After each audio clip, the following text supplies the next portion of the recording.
kasih Tuhan, saya berterima kasih kepada Tuhan tentunya oleh Bapak dan Bapak Gembala tempat ini dan para jemaat yang bisa menyambut saya juga beserta anak saya hadir saat ini.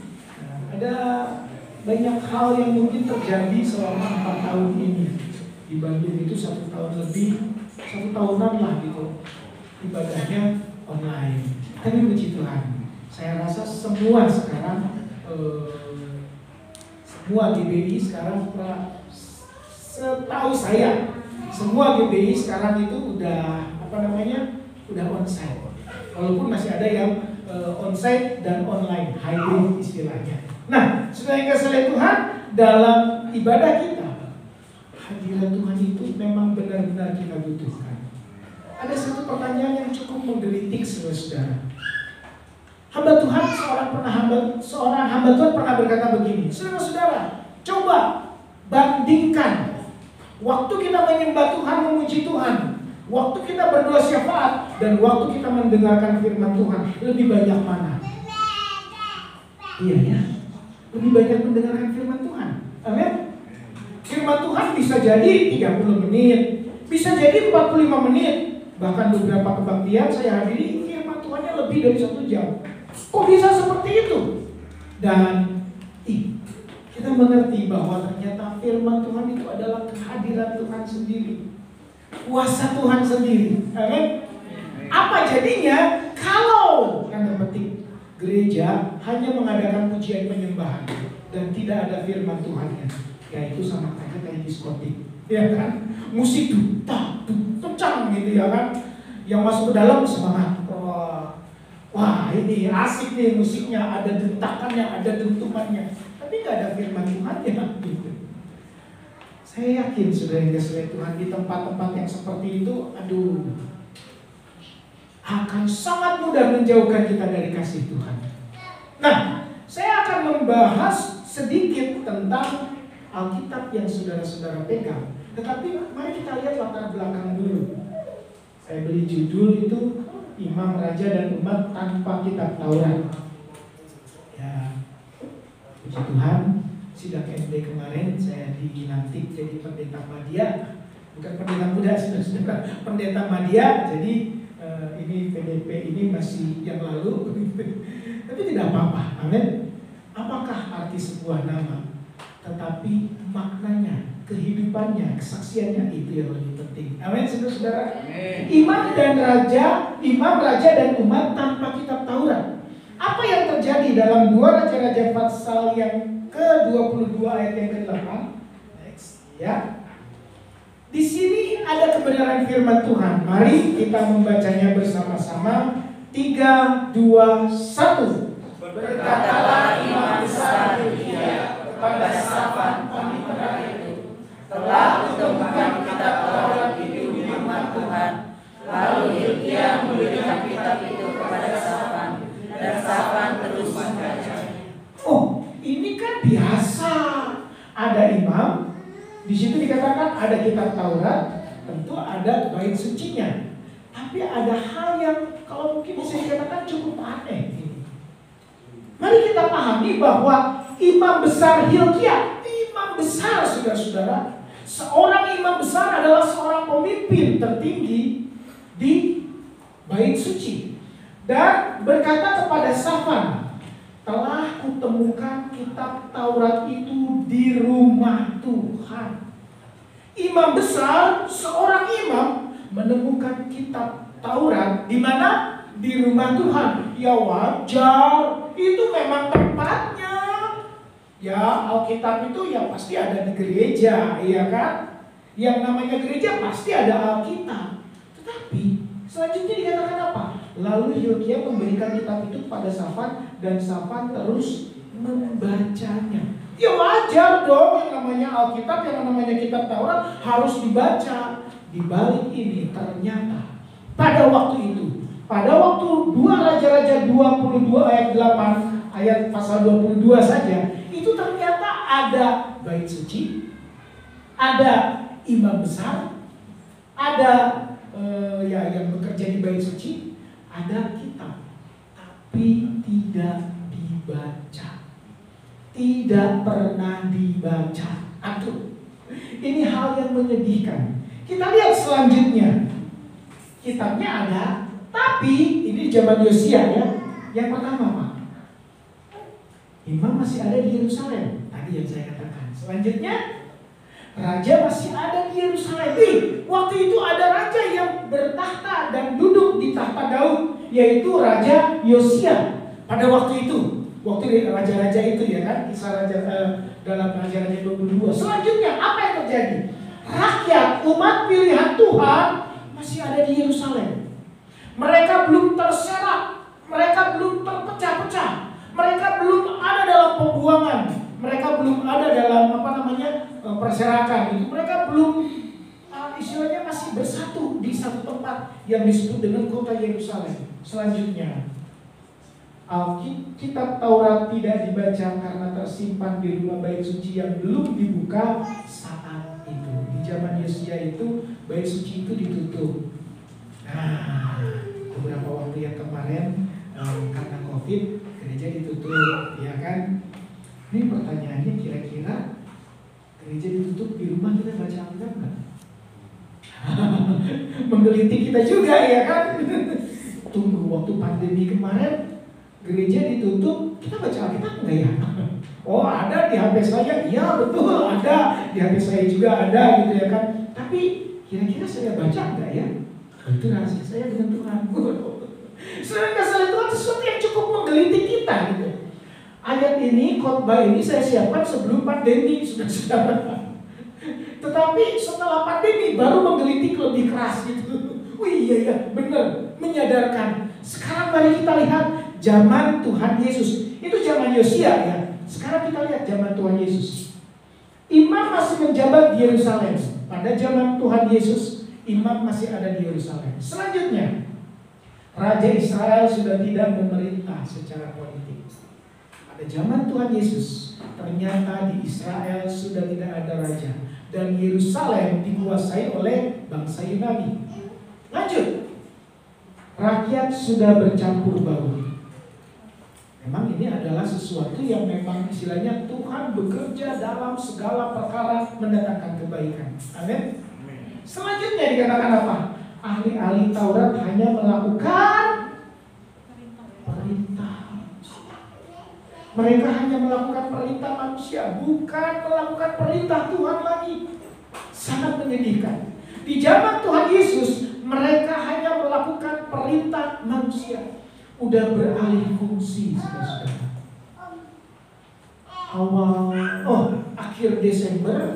Akhir menjelang akhir Desember kemarin, saudara-saudara, saya ajak anak saya ada Natal Pemuda. Jadi saya ajak anak saya. Saya katakan kita akan lewati satu tempat yang mungkin kau akan tahu. Gitu. Apa itu? Sengaja bikin penasaran, saudara-saudara. Saya juga bikin penasaran sama saudara-saudara, kira-kira tempat apa yang akan dilewati. Kita akan lewati dan kita bisa mengamatinya dan kita bisa melihatnya. Itu benar-benar ada. Saya lewat jalan Asia Afrika, bukan Asia Afrika, bukan Asia Afrika. Iya, sempat ke Asia Afrika lantas muter di Bandung, saudara-saudara. Kita ke jalan Gatot Subroto.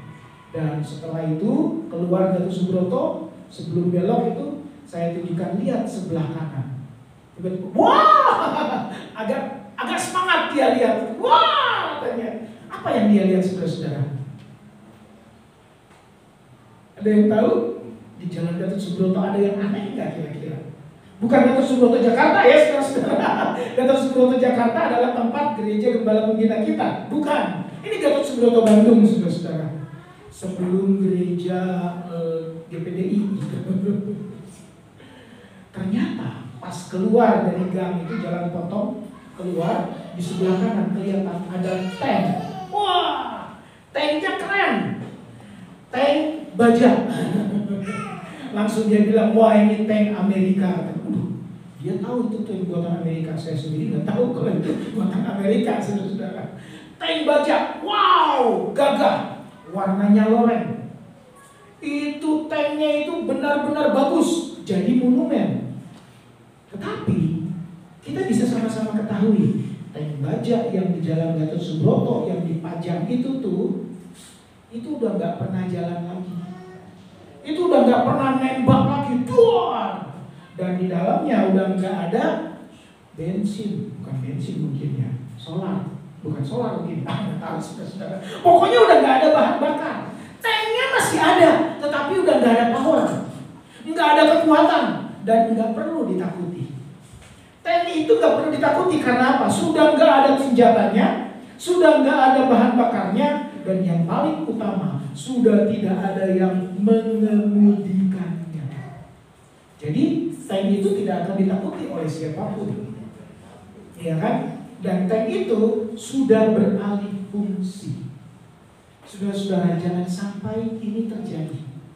Di Yerusalem masih ada imam, masih ada, kalau di dalam perjanjian lama kisah Yosua masih ada umat, tetapi masih ada Alkitab, masih ada Taurat, tetapi tidak dibaca. Nggak ada powernya, nggak ada kuasanya, saudara-saudara.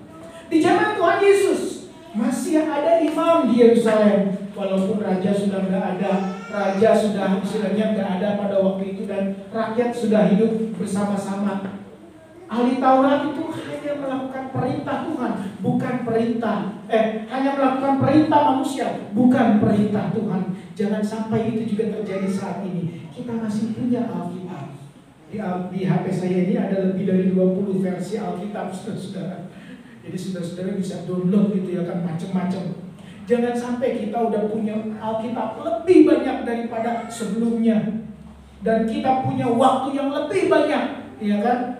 Tetapi kita nggak baca Alkitab, kita nggak merenungkan Alkitab itu, kita nggak melaksanakan apa yang menjadi tuntunan Tuhan dalam Alkitab. Sangat disayangkan, saudara-saudara. Nah, kita lihat next. Alkitab itu firman Tuhan bagi kita zaman sekarang. Apa itu firman Tuhan bagi kita zaman sekarang? Alkitab tersebar begitu luar biasa di seluruh dunia. Ya, next Pak. Hampir lebih, kita lihat selanjutnya saja Pak. Satu orang bisa memiliki lebih dari satu Alkitab dibandingkan zaman PL atau PB. Hanya orang-orang tertentu yang memilikinya. Yang pegang Alkitab itu hanya imam dan raja dalam perjanjian lama. Dalam perjanjian baru itu hanya ketua-ketua, kepala-kepala rumah ibadat yang punya. Hanya mereka yang punya dalam perjanjian baru. Tapi sekarang anak kecil pun bisa, kalau dia punya HP tinggal download Alkitab. Ya kan? Ada satu kemudahan. Lanjut. Alkitab sudah dapat kita terima bahkan dalam banyak bahasa daerah di Indonesia. Itu Alkitab sudah terjemahkan. Ada yang tahu minimal ada berapa bahasa Sunda, terjemahan bahasa Sunda Alkitab yang saudara-saudara tahu? Ada yang tahu? Yang saya tahu minimal 3, saudara-saudara. Bahasa Sunda itu ada 3 terjemahannya. Terjemahan bahasa Sunda itu minimal ada 3. Kok bisa ya? Kita lihat selanjutnya. Sudahkah kita menerima manfaat? Ini dia, manfaat. Sudahkah kita menerima manfaat dari Alkitab yang ada? Sudahkah kita menerimanya? Biasa itu Alkitab itu hanya sesuatu yang sudah kalau hari Minggu dibaca kita. Tapi satu kesaksian sudah kasih Tuhan. Beberapa waktu lalu sebelum pandemi memang saya dapat tantangan. Ada satu grup, satu grup itu mengajak. Kalau ada yang mau bergabung, hubungi saya. Saya diajak untuk baca Alkitab sehari 10 pasal. Aduh, sebelumnya sih belum pernah sampai 10. Kalau 4 pasal lulusan sekolah Alkitab pasti pernah, ya kan? Karena setahun itu harus selesai sekali. Tapi ini 10 pasal, saudara-saudara, sehari dan rutin tiap hari. Aduh, ini namanya nambah kerjaan aja, kayak yang nggak ada yang dikerjain gitu. Tapi setelah saya ini damai sejahtera, oke, saya masuk, saya ikut, puji Tuhan, sudah yang kasih oleh Tuhan. Setelah sekian lama baca Alkitab, tiba-tiba Tuhan izinkan berkat mengalir. Ada Ada motor baru, saudara-saudara, masuk ke rumah saya. Ada sesuatu yang agak lucu sih memang.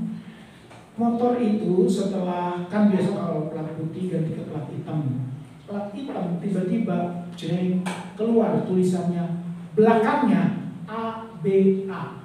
Ayo baca Alkitab. Sebelumnya saya udah masuk grup ABA itu. Ayo baca Alkitab itu beberapa waktu sebelumnya. Saya katakan dalam hati, Tuhan, apakah ini adalah berkat Tuhan karena saya baca Alkitab? Sudah saya jawab, ya kan? Benar gak ya kira-kira? Masa sih katanya? Sudahlah, itu hanya kebetulan. Mungkin itu hanya kebetulan gitu. Tapi ketahuilah saudara-saudara, ketika kita melakukan sesuatu yang menyenangkan Tuhan, Tuhan pasti memberi tanda petik minimal bonus. Iya kan? Menyenangkan orang tua aja, kita lihat orang tua senyum, aduh kitanya senang. Apalagi kalau kita menyenangkan orang tua dan akhirnya orang tuanya nanya, mau hadiah apa? Wah! Siapa yang senang kalau ditanya mau hadiah apa? Oh, semuanya senang.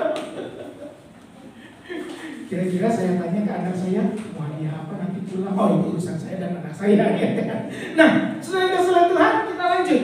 Bahwa ternyata Alkitab ini adalah sesuatu yang mudah diingat. Coba kita lihat, kita punya tangan. Memang kalau zaman sekarang agak berbeda ya. Pegangnya gini, ini bukan Alkitab, di dalamnya ada Alkitab. Kalau zaman dulu, bukan zaman dulu juga sih. Saya lupa bahwa Alkitab sudah kan udah nggak pernah. Alkitab itu dipegang oleh tangan, oleh 5 jari. Untuk mengingatkan, ingat Alkitab itu dipegang dan dari kelima jari ini bisa memberikan sesuatu yang luar biasa. Ini pun saya dapati, saudara-saudara, untuk mengingatkan. Kelingking, dengarkan. Coba jari kelingkingnya angkat. Jari kelingkingnya ke telinga ini, dengarkan. Kalau misalkan di telinga agak susah ngedengerin gitu, korek-korek gak apa-apa ya. Karena memang fungsinya kelingking itu, saudara-saudara. Jadi iman timbul dari pendengaran, dan pendengaran oleh firman Kristus. Ingat, yang pertama, bukan pertama gini, yang pertama adalah kelingking, mendengarkan.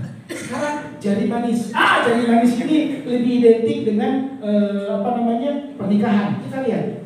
Jari manis, bacakan Wahyu 1 ayat 3. Sama-sama baca. 3, 2, 1. Berbahagialah ia yang membacakan dan mereka yang mendengarkan kata-kata nubuat ini dan yang menuruti apa yang ada tertulis di dalamnya, sebab waktunya sudah dekat. Supaya mempermudah saudara-saudara, kalau kelingking untuk telinga, kalau jari manis itu untuk mata. Jadi kelingking sama jari manis ke mata, iya kan? Membacakan. Ternyata setelah mendengarkan, membacakan. Setelah membacakan ada jari tengah. Nah, kalau jari tengah hati-hati, jangan salah angkat jari tengah, saudara-saudara. Karena akan jadi sesuatu yang berbahaya, disangka meledek atau. Nah, jari tengah adalah orang-orang Yahudi di kota itu lebih baik hatinya. Kalau jari kelingking untuk telinga, jari manis untuk mata, jari tengah untuk hati. Amin. Orang-orang di Tesalonika itu lebih baik hatinya. Kenapa lebih baik hatinya? Karena memang ada yang berbeda. Hatinya ada yang berbeda, saudara-saudara yang kasih Tuhan. Saya teringat dengan seorang oma. Ini seorang oma. Dia waktu itu tahun 70-an, saudara-saudara. Dia cerita, oma waktu itu hidup kita itu biasa-biasa aja, bahkan bisa dibilang melarat. Dia yang cerita, jadi saya cerita ulang, ya kan? Bukan saya yang bilang melarat, tapi memang dia yang bilang melarat gitu. Lantas tapi dia tetap setia beribadah. Dia setia ke gereja, saudara-saudara Tuhan. Dia bawa kedua anaknya, satu digendong, satu dituntun, bawa ke gereja. Setiap kali dia mau ke gereja, pada waktu itu dia selalu mampir di toko. Toko salah satu temannya. Dia selalu beli beberapa kayak gula setengah kilo, beras sekilo, atas bumbu lainnya, pokoknya dia cuma setengah sekilo, cuma sedikit gitu. Lantas dia bawa ke gereja, dia kasih kepada hamba Tuhannya, dia persembahkan kepada Tuhan. Waktu itu dia bilang persembahkan kepada Tuhan, dia kasih kepada hamba Tuhannya, ya kan? Ada yang protes. Siapa yang protes? Yang punya toko, temannya dia bilang gini, kamu tuh gimana sih? Kamu aja masih melarang, mau-maunya kamu ngasih sama hamba Tuhan, sama pendeta. Udah biarin, itu mah urusan gereja lah, itu urusan sinodenya lah, itu urusan ininya lah. Perhatiin kamu. Tiba-tiba si ibu ini ngomong sesuatu yang berbeda. Dia bilang, ya kalau saya tunggu kaya, lantas baru mau ngasih, jangan-jangan saya mati dulu. Jadi saya nggak bisa ngasih. Saya nggak dapat berkat dari ngasih, dari memberi. Lantas ketika saya mendengar itu, iya ya, ini omah ini waktu itu masih dalam keadaan sulit mempersembahkan sesuatu kepada Tuhan. Ingat, persembahan kita kepada Tuhan, amin. Walaupun melalui tempat yang Tuhan percayakan kita ada di dalamnya. Jadi dia persembahkan kepada Tuhan. Waktu itu dia masih mengalami kesulitan.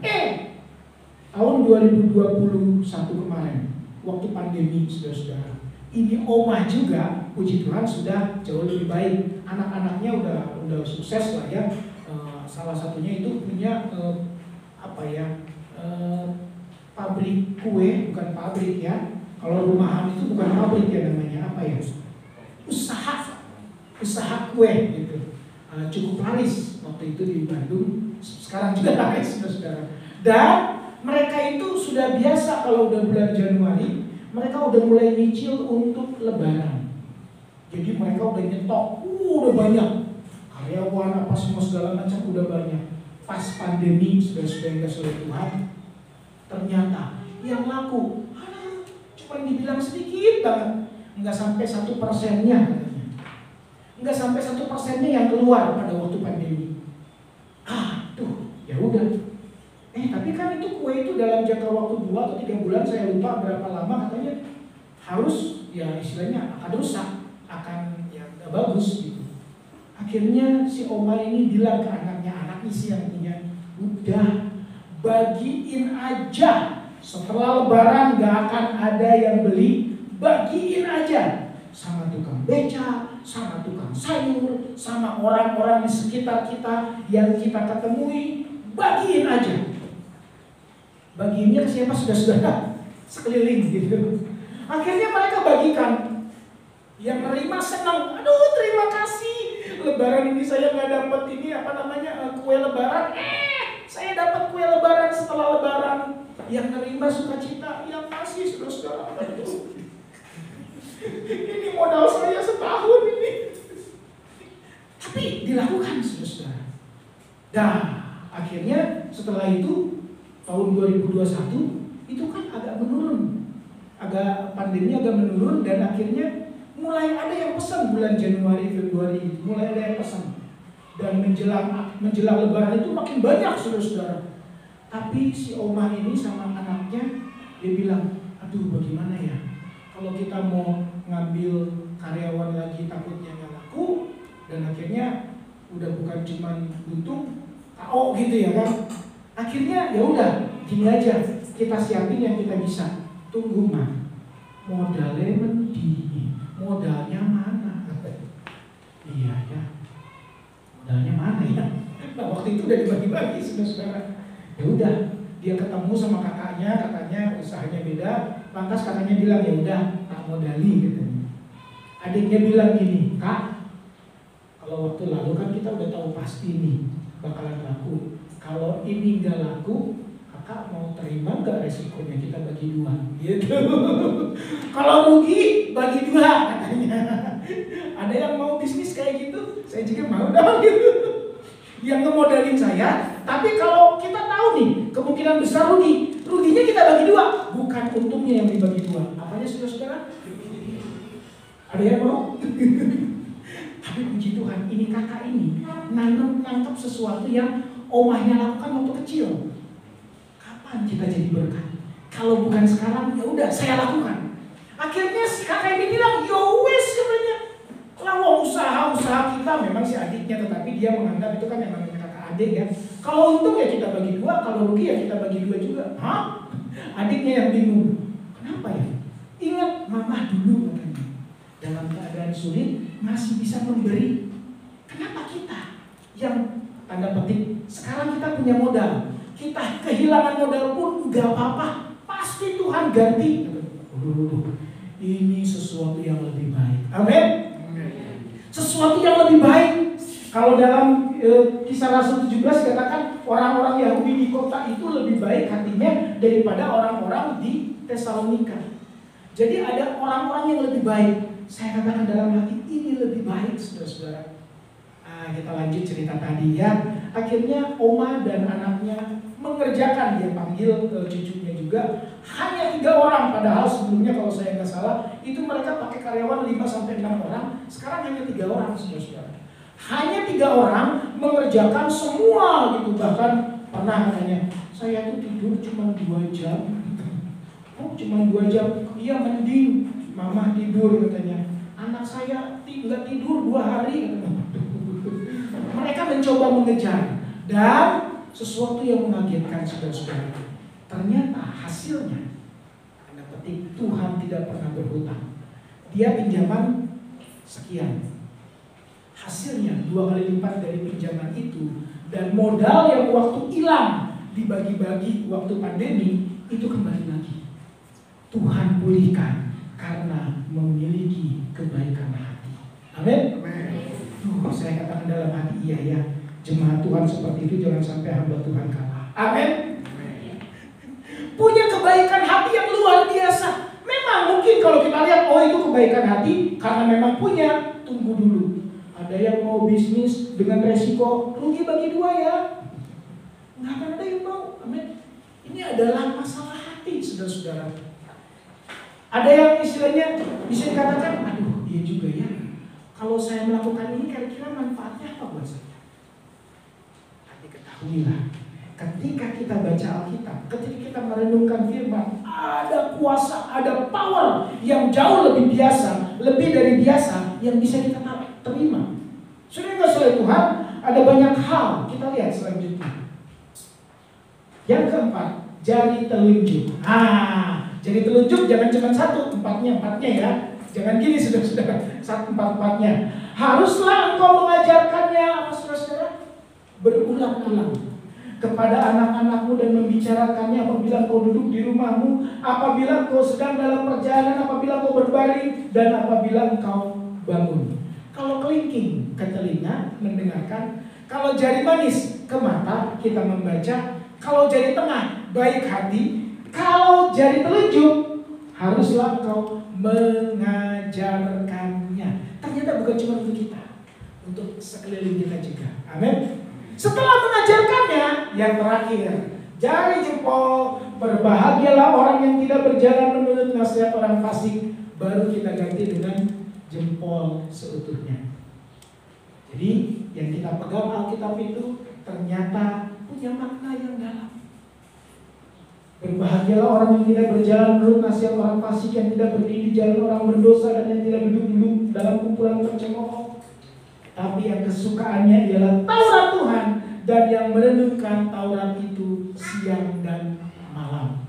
Oke, kita lihat bagian terakhir. Lonceng saja Pak. Saya tidak akan membahas ini nanti, saudara.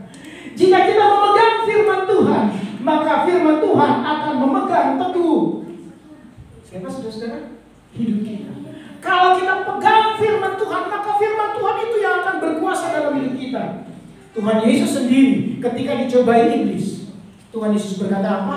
Ada tertulis. Ada kuasa ketika firman Tuhan itu ada dalam hidup kita. Saya lanjutkan kesaksian tentang motor tadi, saudara-saudara. Ada tulisan Aba. Itu mah kebetulan. Tapi saya tetap baca Alkitab 10 pasal itu, saudara-saudara. Baca Alkitab 10 pasal sekarang lebih keren. Bukan baca Alkitab bahasa Indonesia, baca Alkitab bahasa Inggris. Lebih keren dikit lagi ya. Sama sih, masih 10 pasal tapi Alkitabnya bahasa Inggris. Beberapa waktu yang lalu juga saudara kasih Tuhan, ada motor datang.